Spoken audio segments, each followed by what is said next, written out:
ప్రపంచ శాంతికి అసలైన ముప్పు ఏ దేశం నుంచి పొంచి ఉంది? ఈ ప్రశ్న భారత్ను అడిగితే సమాధానం ఒకలా ఉంటుంది. అదే అమెరికా అధ్యక్షుని అడిగితే మరోలా ఉంటుంది. ప్రపంచ శాంతికి ఇరాన్ నుంచే అసలైన ముప్పు పొంచి ఉందని డొనాల్డ్ ట్రంప్ వాదిస్తున్నాడు. ఉగ్రవాదాన్ని పెంచి పోషిస్తోంది, అణ్వాయుధాలు తయారు చేస్తోంది, ఖండాంతర బ్యాలిస్టిక్ క్షిపణులను తయారు చేస్తోంది.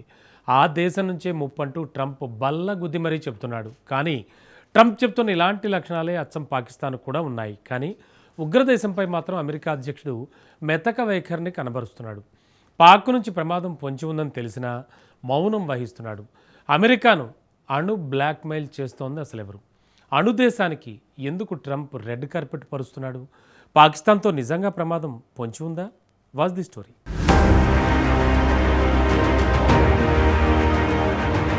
పాకిస్తాన్తో ప్రపంచానికి ప్రమాదం తప్పదా?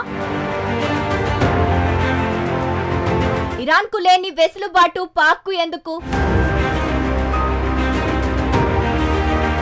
పాకిస్తాన్పై అమెరికా మెతక వైఖరి ఏమిటి?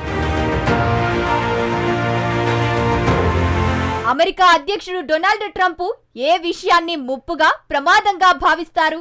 ముప్పు అంటే ట్రంప్ ఉద్దేశంలో ఆ ప్రభుత్వం ఉగ్రవాద మూటాలకు ఆయుధాలు అందించి శిక్ష ఇచ్చి నిధులను సమకూరుస్తోంది. ఆ ఉగ్ర మూకాలు భూగోళాన్ని రక్తపాతంతో తడిపేస్తాయి. ఇకపై ఉగ్ర మూకాలపై పెంచి పోషిస్తున్న ఆ దేశాన్ని సహించేదే లేదని ట్రంప్ వార్నింగ్ ఇచ్చాడు. ఆ దేశం మళ్లీ అణు కార్యక్రమాన్ని పునర్నిర్మించడానికి యత్నిస్తోందని ఆరోపించారు.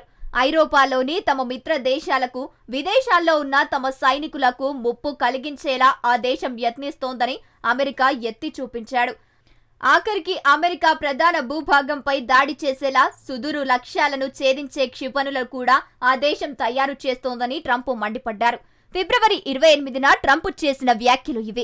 ఈ వ్యాఖ్యలను బట్టి చూస్తే ఉగ్రవాదానికి మద్దతు ఇవ్వడం, అమెరికాపై దాడి చేయగల క్షిపణులు తయారు చేస్తే ట్రంప్ ఉద్దేశంలో ముప్పు అన్నమాట. ట్రంప్ ఈ వ్యాఖ్యలు చేసింది ఎవరి గురించని అనుకుంటున్నారు? నిజానికి ట్రంప్ ఆ వ్యాఖ్యలు చేసింది ఇరాన్ విషయంలో. కానీ ట్రంప్ ఆరోపణలు, విమర్శలు అన్నీ మరో దేశానికి చక్కగా అతికినట్టు సరిపోతాయి. ఆ దేశం ఏదో కాదు, పాకిస్తానే.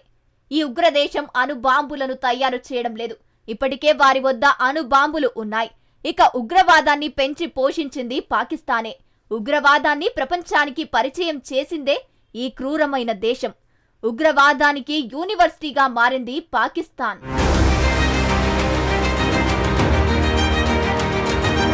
దశాబ్దాలుగా ఉగ్రవాదులకు మద్దతు ఇస్తోంది పాకిస్తాన్.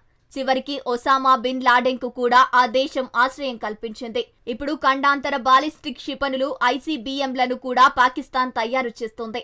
ఈ విషయాన్ని ఏ భారతదేశమో ఇజ్రాయెల్ ఆరోపించడం లేదు. సాక్షాత్తు ట్రంప్ నియమించిన అమెరికా నిఘా విభాగం చీఫ్ తులసి గబ్బర్డ్ 2 రోజుల క్రితం ఈ విషయాన్ని వెల్లడించారు. రష్యా, చైనా, ఉత్తర కొరియా, ఇరాన్, పాకిస్తాన్ దేశాలు అత్యాధునిక క్షిపణి వ్యవస్థలను అభివృద్ధి చేస్తున్నాయని అమెరికా నిఘా విభాగం నివేదించింది. ఆయా దేశాలు తయారు చేసే ఈ క్షిపణులన్నీ అణ్వాయుధాలతో నేరుగా అమెరికాపై దాడి చేయగలని నివేదికలో ఆందోళన వ్యక్తం చేశారు. పాకిస్తాన్ తయారు చేస్తున్న లాంగ్ రేంజ్ బాలిస్టిక్ మిసైళ్లు అమెరికాపై దాడి చేయగలవని తులసి గబ్బర్డ్ నివేదికలో వెల్లడిస్తోంది. ముందైతే పాకిస్తాన్కు మంచి తోడే దొరికింది. రష్యా, ఉత్తర కొరియా, ఇరాన్ వంటి బద్ధ శత్రువుల జాబితాలో పాకిస్తాన్కు కూడా అమెరికా చేర్చింది. బహుశా డొనాల్డ్ ట్రంప్ను మునగ చెట్టు ఎక్కించేందుకు ప్రయత్నించిన పాకిస్తాన్ ప్రధాని షెహబాజ్ షరీఫ్ పొగడ్తలు పనిచేసినట్టు లేవు. ట్రంప్ను దక్షిణాసియా రాక్షసుడిగా పాక్ ప్రధాని కొనియాడారు. కానీ ట్రంప్ ప్రభుత్వం మాత్రం అమెరికాకు క్షిపణి ముప్పు పాకిస్తాన్ నుంచి పొంచి ఉందని ప్రకటించింది. నిజంగా పాకిస్తాన్ పాలకులు అనుసరిస్తున్న దౌత్య నీతిని మనం శబాష్ అంటూ పొగడాల్సిందే. ఒకసారి పాకిస్తాన్ క్షిపణులు ఎందుకు ముప్పు పరిశీలిద్దాం.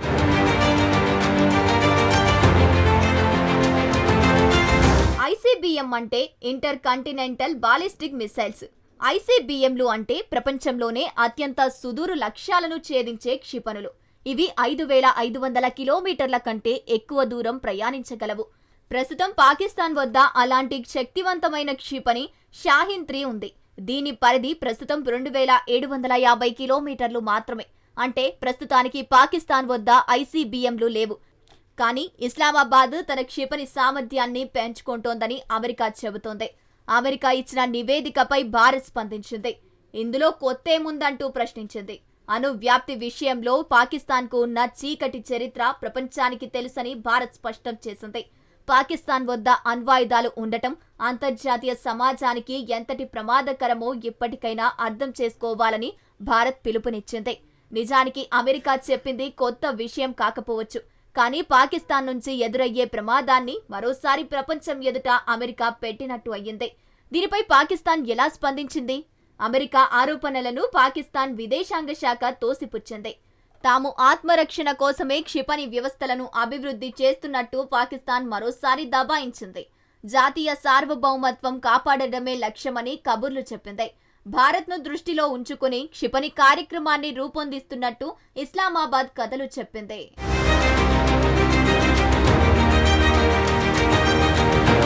తమ క్షిపణులకు అమెరికాకు చేరుకునే సామర్థ్యం లేదని పాక్ చెబుతోంది.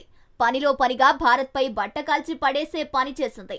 భారత్ వద్ద 12,000 కిలోమీటర్ల కంటే ఎక్కువ దూరంలోని లక్ష్యాలను ఛేదించగల క్షిపణులు ఉన్నాయని ఆరోపించింది. ప్రాంతీయ భద్రతకు భారత్తో ముప్పు పొంచి ఉందని గాయగాయ్ చేసింది. ఇదంతా పాకిస్తాన్ వాదనలు చూడండి. ఐసీబీఎంలను అభివృద్ధి చేస్తున్నట్టు పరోక్షంగా అంగీకరించింది. కానీ తమ సార్వభౌమాధికారాన్ని కాపాడుకోవడానికే ఈ క్షిపణులు అంటూ వెల్లడించింది. అయితే ఇరాన్ చేస్తున్నది కూడా అదే కదా. వాళ్ల సొంత భూభాగాన్ని రక్షించుకోవడానికే ఆయుధాలు తయారు చేసుకుంటున్నారు. మరి ఇరాన్పై అమెరికా ఎందుకు దాడి చేస్తోంది? పాకిస్తాన్పై ఎందుకు దాడి చేయడం లేదు? ఈ విషయంపై అటు పాకిస్తాన్, ఇటు డొనాల్డ్ ట్రంప్ సమాధానం చెప్పారు. నిజానికి పాకిస్తాన్ విషయంలో అంచనాలు కొత్తేమీ కాదు. ట్రంప్కు ముందు అధ్యక్షుడిగా ఉన్న జో బైడెన్ హయాంలోనూ పాకిస్తాను ఐసీబీఎంలను తయారు చేస్తున్నట్లు అమెరికా భావించింది. నిజానికి బైడెన్ అప్పట్లో పాకిస్తాన్ బాలిస్టిక్ క్షిపణి కార్యక్రమంపై ఆంక్షలు కూడా విధించారు. అప్పట్లో కూడా పాకిస్తాన్ ఇదే వాదనలు చేసింది. తమ క్షిపణులు కేవలం భారత్ను అడ్డుకోవడానికేనంటూ వాదించింది. పాకిస్తాన్ తన సైన్యం గురించి ఎప్పుడూ అబద్ధాలు చెప్పదనుకుని ఈసారి ఆ దేశం చెప్పిందే నిజమని నమ్మేద్దాం. కానీ ఇక్కడ అమెరికా ముందు ఒక పెద్ద ప్రశ్న ఉంది. అదేమిటో ఇప్పుడు చూద్దాం.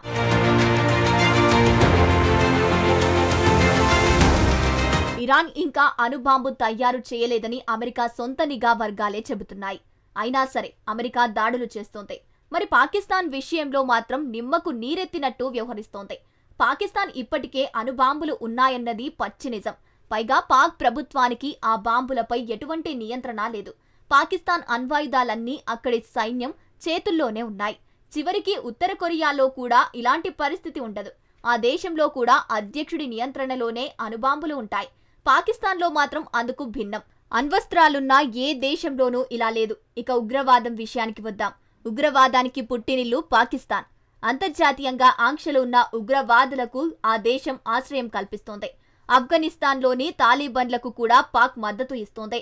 ఒసామా బిన్ లాడెన్కు ఆతిథ్యమిచ్చింది.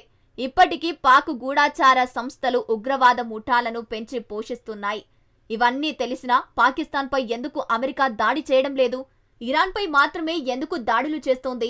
అదే సమయంలో పాకిస్తాన్కు మాత్రమే వైట్ హౌస్ సాదర స్వాగతం పలుకుతోంది.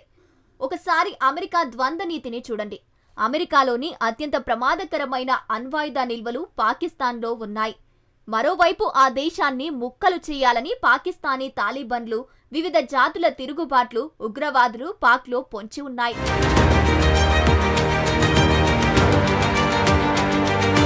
ఒకవేళ ఉగ్రవాదుల చేతుల్లో అణ్వాయుధాలు వెళ్తే పరిస్థితి ఏంటి? దీనిపై ఎందుకు అమెరికా నిఘా వర్గాలు మౌనంగా ఉన్నాయి? అమెరికా మౌనం వెనుక 2 కారణాలు ఉన్నాయి. ఒకటి, చర్యలు తీసుకునే సమయం ఎప్పుడో దాటిపోయింది. ఒకసారి అణుబాంబు తయారు చేసిన తరువాత ఆ దేశాన్ని ఎవరు ఏమీ చెయ్యలేరు. కనీసం ఒత్తిడిని కూడా చెయ్యలేరు. రెండో కారణం, అమెరికాకు పాకిస్తాన్ ప్రభుత్వం లొంగిపోయి ఉంటుంది. తమ వద్ద ఉన్న అణ్వాయుధాలను పాకిస్తాను తమకు అనుకూలంగా మార్చుకున్నాయి.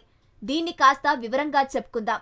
పాకిస్తాన్ వద్ద ఉన్న అణ్వాయుధాలు నిల్వలు ప్రమాదకరమని అమెరికన్లకు బాగా తెలుసు. మాజీ అధ్యక్షుడు జో బైడెన్ స్వయంగా ఈ విషయాన్ని అంగీకరించాడు. పాకిస్తాన్ అణ్వాయుధాల విషయంలో ఎలాంటి సమన్వయం లేదన్నారు. ప్రపంచంలోనే అత్యంత ప్రమాదకరమైన దేశం పాకిస్తానేనని బైడెన్ వ్యాఖ్యానించారు. ఇలాంటి వ్యాఖ్యలు చేస్తే సహజంగా పాకిస్తాన్ ఆగ్రహం వ్యక్తం చేయాలి. కానీ అందుకు రివర్సుగా బైడెన్ చేసిన వ్యాఖ్యలను తమకు అనుకూలంగా పాక్ ఆర్మీ మలుచుకుంది. పాక్ అణ్వాయుధ సంపదను కాపాడే ఏకైక రక్షకులుగా ఆర్మీ గొప్పలు చెప్పుకుంటోంది.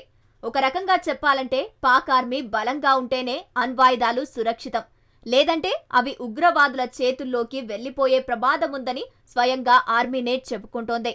ఈ అణు బ్లాక్మెయిల్ కు అమెరికా లొంగిపోయింది.